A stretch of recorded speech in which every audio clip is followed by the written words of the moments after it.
Hello everyone, हम यहाँ पर आज मिले हैं एपिसोड करने के लिए जो बेस्ड है गिफ्ट सिटी के ऊपर। Thank you. ये है मिस्टर सीए श्वेतांत सर, जो श्वेता ग्रुप ऑफ कंपनीज के ग्रुप सीईओ एंड चेयरमैन है। एंड जो इनकी कंपनी है वो गिफ्ट सिटी बेस्ड कंपनी है जो काम करती है फंड मैनेजमेंट के ऊपर, domestic and global fund management. So हम यहाँ पर आज प्रेजेंट हुए हैं सर से कुछ क्वेश्चन पूछने के लिए और हमारा नॉलेज को एनहांस करने के लिए।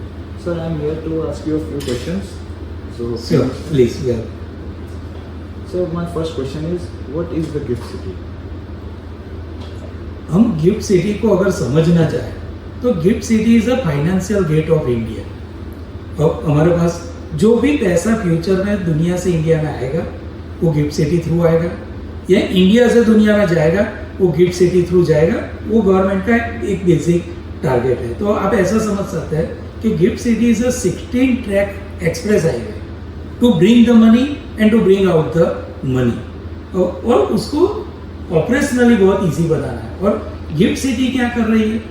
Multi investment options GIFT city through domestic investors as well as global investors GIFT city provide कर रही है, जो untapped area. For example ship leasing, plane leasing, आप हेज फंड्स क्रिएट कर सकते हैं, ग्लोबल हेज फंड क्रिएट कर सकते हैं, आप वेंचर कैपिटल फंड क्रिएट कर सकते हैं। तो जो कोई भी इन्वेस्टमेंट अपॉर्चुनिटीज पॉसिबल हो वो सब गिफ्ट सिटी थ्रू हमारे जैसे फंड मैनेजर्स एक्टिवेट कर सकते हैं। Please.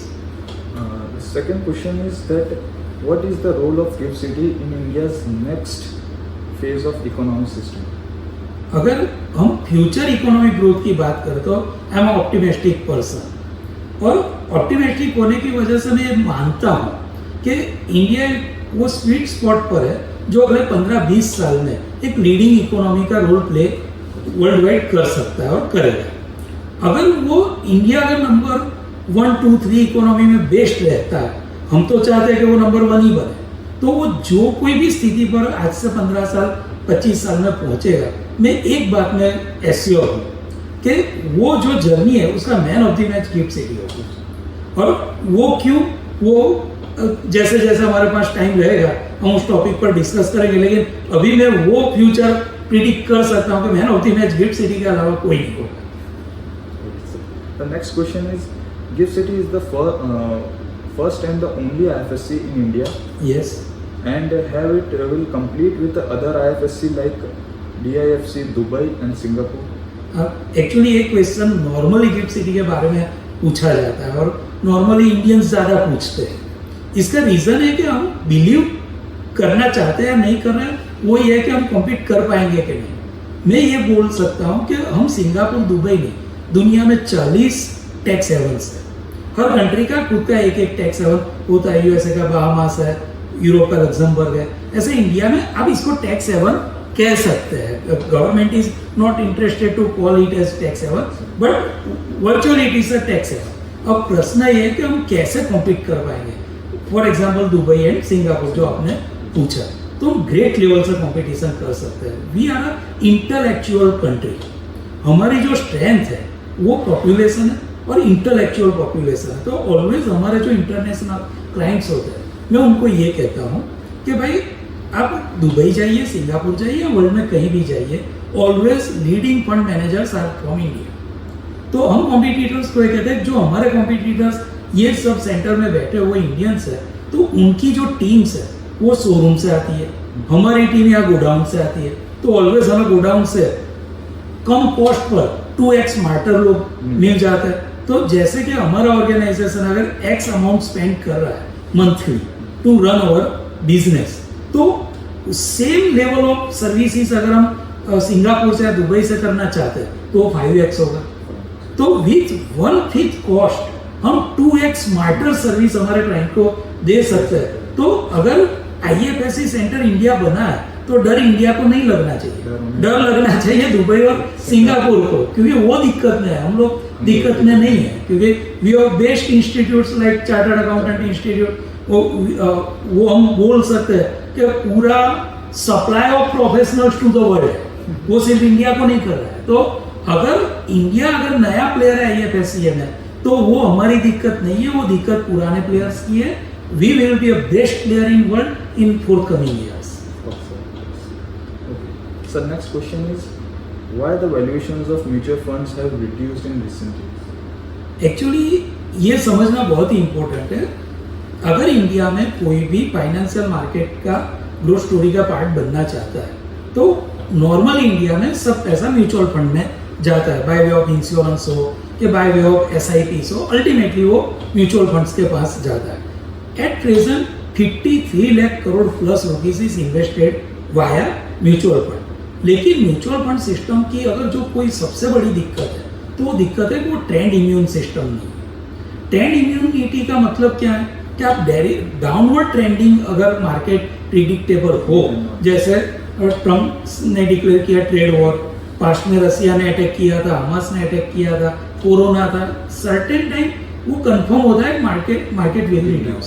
But mutual fund has no tool to make profit out of it, क्योंकि वो हेजिंग एक्टिविटीज या डेरिवेटिव प्रोडक्ट्स पर काम नहीं कर सकते. तो जब भी ऐसी स्थिति आएगी कि जब मार्केट ट्रेंड डिक्रीजिंग होगा तो म्यूचुअल फंड्स को बेयर करना पड़ेगा. इसका एक ही सॉल्यूशन इंडिया में और गिफ्ट सिटी थ्रू अवेलेबल है, दैट इज AIF. अब एक नई प्रोडक्ट भी सेबी ने लॉन्च की है, SIF.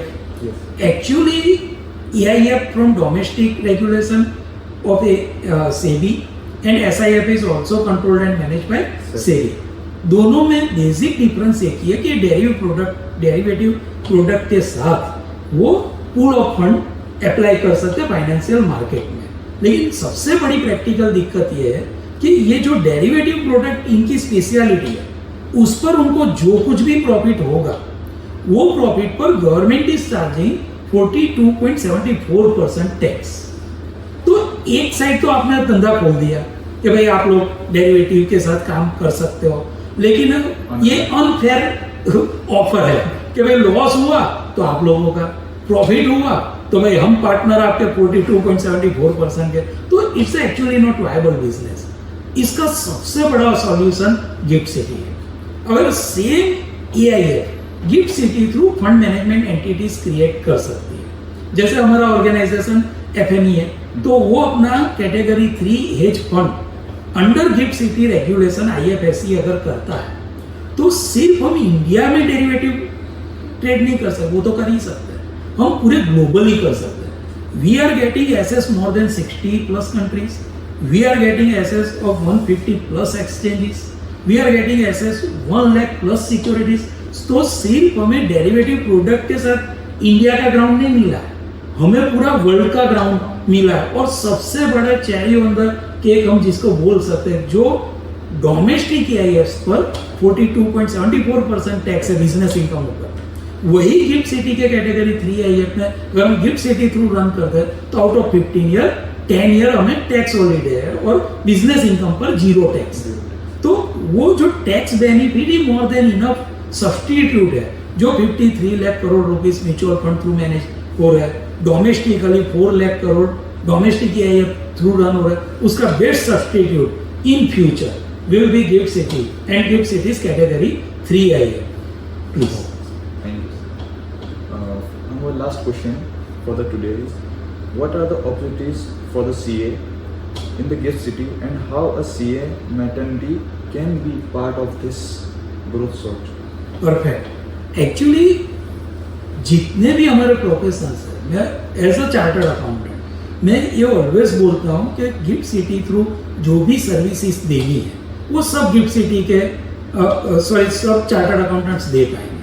सिर्फ दिक्कत है कि भाई चार्टर्ड अकाउंटेंट्स की मोनोपोली नहीं है, लेकिन वहाँ अगर AIF रजिस्ट्रेशन या शिप लीजिंग रजिस्ट्रेशन, लेन लीजिंग रजिस्ट्रेशन, जो कुछ भी वहाँ लाइसेंसेस एस्टैब्लिश होते हैं उसमें चार्टर्ड अकाउंटेंट्स अपनी कंसल्टेंसी सर्विस दे सकते हैं. एस्टैब्लिश होने के बाद उसको जो रन करना है, for example taxation services, compliance services, accounting services, ये सब सर्विसेज भी चार्टर्ड अकाउंटेंट्स दे सकते हैं. और गिफ्ट सिटी की ये सर्विसेज गिविंग ह्यूज फीस. जैसे AIF registration cost will be 40 lakh to 50 lakh rupees. आप अगर उसका accounting service NAV valuation service provide करते हैं तो $12,000 to $20,000, it near about 10 to 12 lakh rupees. So वहाँ फी के स्टैंडर्ड बहुत हाई है। तो अगर हमारी सीए कम्युनिटी एम्पावर होके उसका स्किल डेवलप करके, जो एक्चुअली रियल प्रैक्टिस में उनको सब पता ही है, उसका सिर्फ 10% एक्स्ट्रा एफर्ट से वो रेगुलेशंस को समझने के बाद ये सर्विसेज दे सकते हैं। दूसरा एक मीथ ये है प्रोफेशनल्स में कि ये सब सर्विस प्रोवाइड करने के लिए you must be a part of GIFT city and आपको गिफ्ट सिटी में ही ऑफिस बनाना है, ऐसा कुछ नहीं।